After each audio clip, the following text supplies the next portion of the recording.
receive the reward of the righteous. And whoever gives even a cup of cold water to one of these little ones in the name of a disciple, truly I tell you, none of these will lose their reward. The Gospel of the Lord. Praise to you, Lord Christ. Please be seated.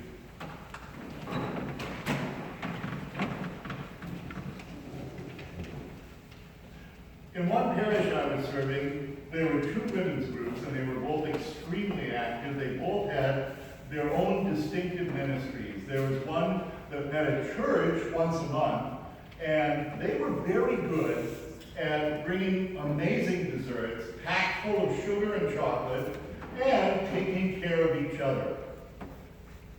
The other group met in the women's homes.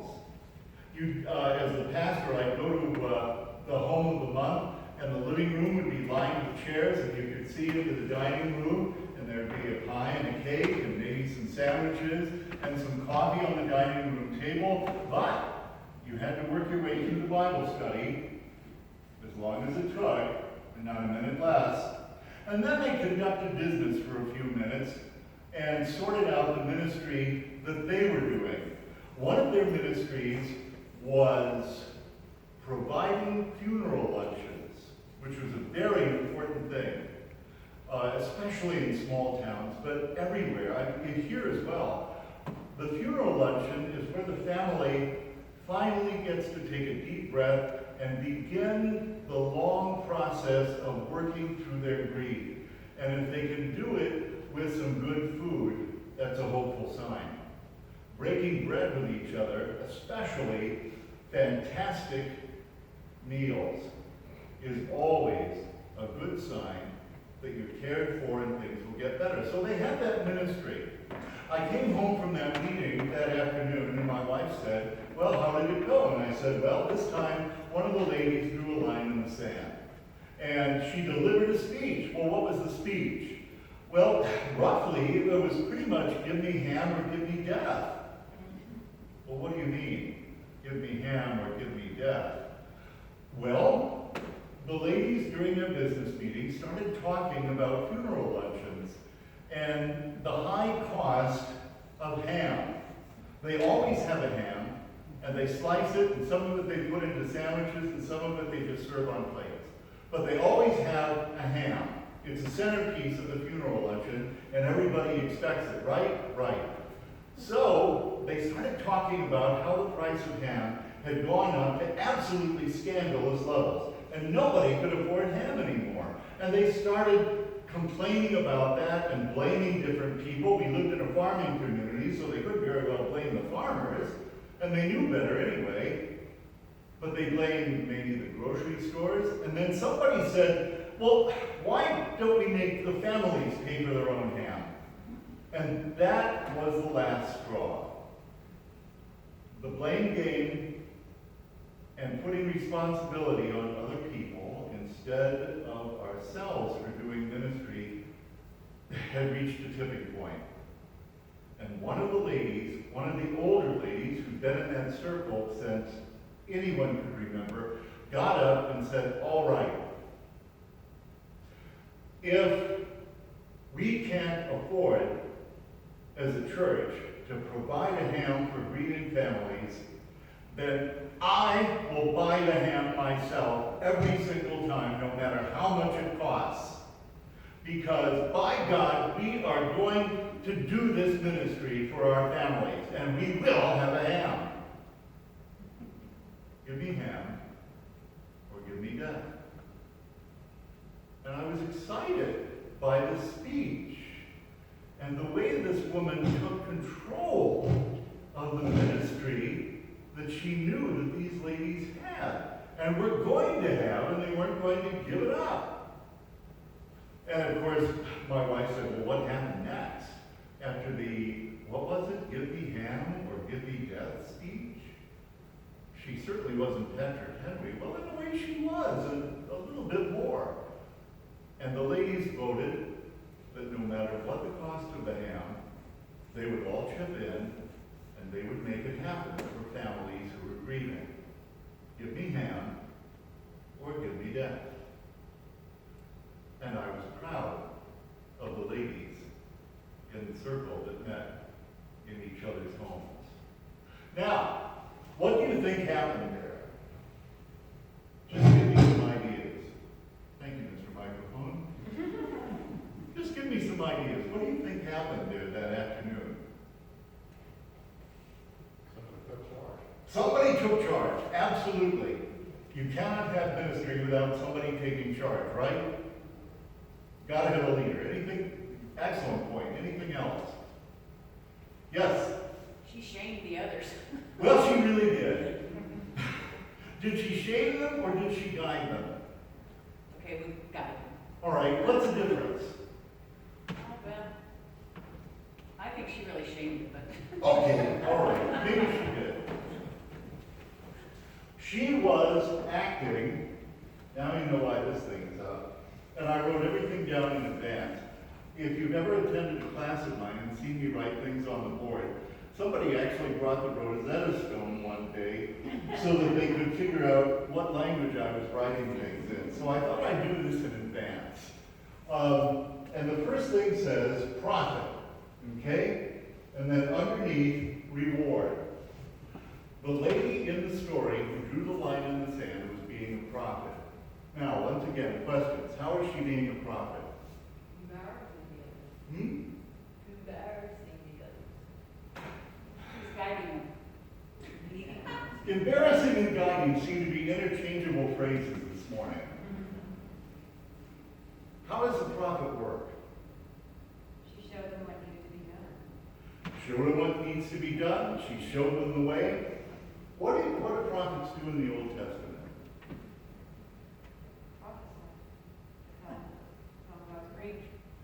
They lead. Yeah, they lead. Some of them actually blow things up. Elijah did on the mountain. I was on that mountain once when I went to Israel and I was looking for bird marks. They were gone by then. That's too bad. So prophets get things done. What else? They bring attention to what needs to be done. Absolutely. That is an excellent definition of the word prophet. A lot of people used to think that prophets were people that told the future. Okay? Like Zoltan in that auto insurance commercial or something. But that isn't really the case. In the Old Testament, prophets were not foretellers, they were F-O-R-T-H, forthtellers. They told people what kind of future God had already designed for them. Okay? They pointed to the future that God had already picked out for them, and that needed to be done. When the price of ham rises, it needs to be done. When we start looking around and pointing fingers at other people and saying, this is why I can't get this done, or this is why the church can't function as well as we want to, or this is why my life is kind of on hold right now. That's when prophets need to speak. And so look what happens. Jesus tells the disciples, as they're going out into the world to talk about him and to help other people in his name, that they are prophets. Okay? So what they do is they take the focus away from me and my limitations and my problems and put it back on God and where God wants us to go. What else does Jesus say? He says that we are going to be what? Oh, good. This is readable. That's very good. We are going to be righteous. So righteous people are the ones that God is looking for. Please give me a definition of the word righteous. Someone who does what they're supposed to do without being told. What? Someone who does what they're supposed to do without somebody watching over them to do it. Man, that's like a definition of integrity, isn't it? Yeah. Yeah. Do righteous, show of hands, let's vote. Do righteous people have to be perfect and sinless? I'm seeing no hands up. Do righteous people have to be willing to try and do what Jesus says because they love it? I thought so. Look what happened here. Once again, just like with being a prophet, the emphasis and the focus and the spotlight, all those things, go off of me or you, and they go on to what God is presently doing. I am a person called by God through Jesus Christ who is a prophet. When I need to, I can stand up in a group and say, this is where we draw the line. To keep our ministry focused and active. Then I can behave as a righteous person would, not perfect. If we think about our own imperfections, we'll never get anything done. At least I know I won't. Instead, a righteous person knows how to keep the focus on God and God's leadership. Because we're getting ready to move, I put this off, but I'm in the process of redoing a presentation that we have right before we let the interim pastors go from the retreat that we provide from the synod every year and out into parishes equipped to do ministry as interims. And the first thing that we say and the last thing that we say, and that's what I need to build into this presentation again in a new way, is don't have the focus on you or the congregation or the past or problems or blaming. Have your focus in ministry on where God is leading. Ask questions of people about where they believe God is leading. Okay? Ask questions about where they discern God is taking us. And those things are prophetic, and they belong to people who are righteous. So, what does Jesus command us to do? First of all, this. When you are welcome, something happens. Right? When you come into the funeral lunch after you've lost a loved one and you see that hand there, something happens. You know that God is present and you are being cared for. You're probably not going to say that. You're going to say something else. And what you say doesn't really matter as much as what you know in your heart. And that is that somehow you and the people around you and God are all connected. When you are welcome, something happens. So Jesus gives us a way to welcome other people. Now that we have our focus not on ourselves or people that are in our way or the high prices of stuff, but on God, on that cold cup of water. And the last thing that I want to do before I tell you one more story is ask you what you think a cold cup of water could be like. And that means stuff that we could do. Not that we have done, but that we could do. How could we give a cold cup of water to people in our community right now?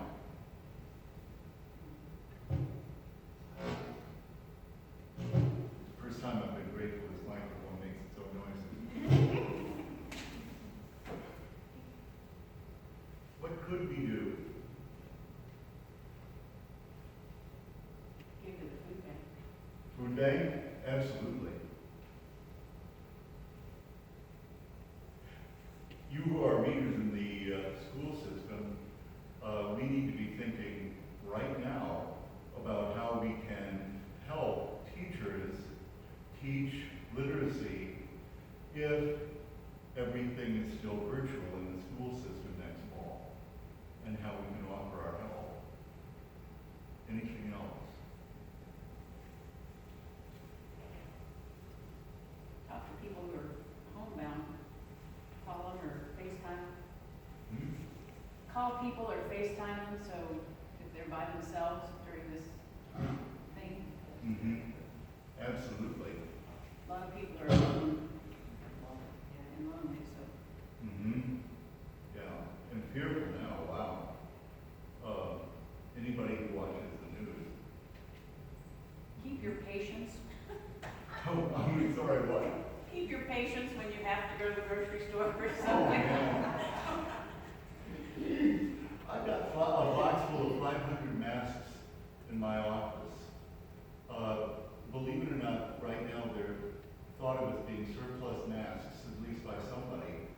And our social ministry committee is looking for agencies, especially people in the medical professions, to give them to. The possibilities are endless once you begin to think about it, and keep your focus where?